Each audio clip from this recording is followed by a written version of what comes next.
So yun, what's up guys? Ngayon ay ipapakita ko sa inyo yung mga daily routine na ginagawa natin dito sa ating breeding section. Bali, maglilinis muna tayo ng mga droppings ng mga nokis natin.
So yun guys, bali ito nga pala yung isa sa ginagamit nating broodcock ngayon.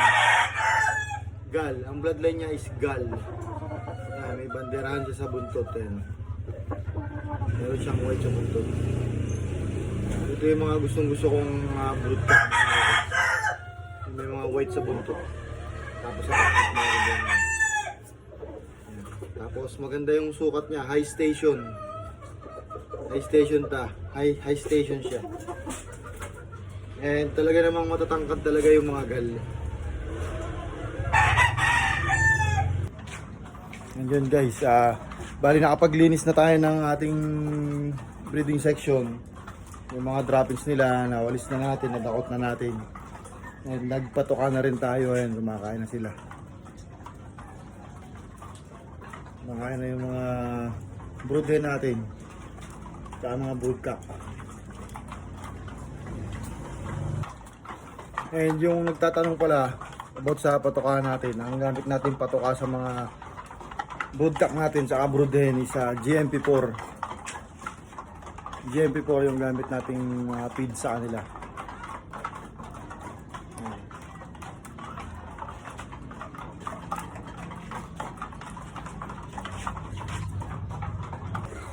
At yun, mga kanokis, bali natapos na tayo sa mga gawain natin dito. Nakakain na sila, nakainom na. So bali ganun lang yung routine natin, laging malinis, everyday, every morning, linisin natin yung droppings nila. Tapos pakainin natin sila ng masarap, pakainin natin sila ng malinis, painumin din natin sila ng malinis na tubig. And yun, silipin natin yung ating kelso. Ito nga pala yung kelso natin, gwapong gwapo, parang kalabaw. Hindi natin siya masyado malapitan kasi masyado siyang mabagsik. Tama-tama na ako sa kanya. Ayan siya. Yun, tara, punta naman tayo dun sa ating incubator. At yun, mga kanokis, nandito naman tayo sa aking incubator.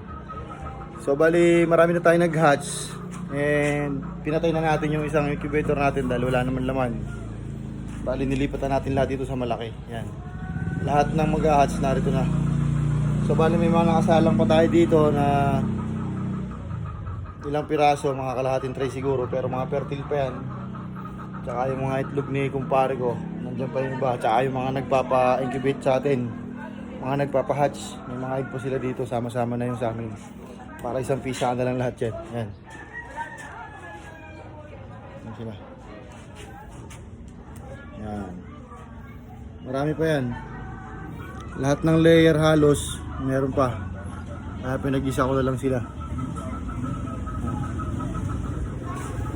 And ito yung mga hindi natin napisa na mga eggs sa third batch. Yan.